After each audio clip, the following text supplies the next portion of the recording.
right, Sal, I'll see you next time. Oh, hey, how you doing? Let me guess. You got some work to do and you need it done easy, right? I mean, look at this book.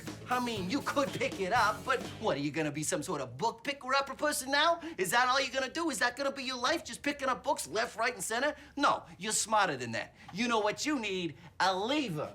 Like this. Now, I know what you're thinking. I know. You're thinking, hey, this is just a plank. You're right.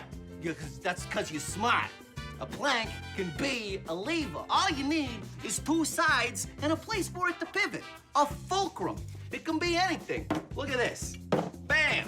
Now it's pivoting. I put the book on this side, and then I push down on that side. I'm doing work easy. Hey, look at me doing this work over here. If I want to do more work, I could move the fulcrum a little bit further over. Now I do lots of work, but I lift the book a lot further. Look at that. Whoa! Wow! Whoa! Yeah! Huh? What do you say? What do you say? Huh? Huh? You don't like this lever? Don't worry. Hold on. I got another one for you here. Hey, take this stick. All you need is two ends and a place for it to pivot. Like this.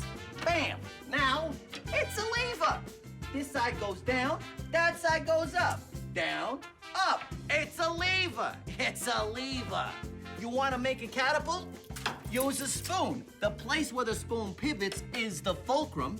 And now, it's a lever. It's a lever. It's a lever. Look at this lamp. Now, it's a lever. Scissors, two levers. Your forearm, it's a lever, two ends, and the fulcrum where it pivots, yeah, the fulcrum can be at one end. Crazy.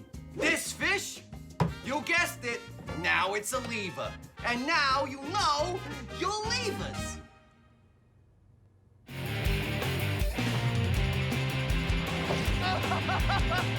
Yeah! My name is Phil, and I take your everyday science experiments and do them big. This is Science Max, experiments at large. Science!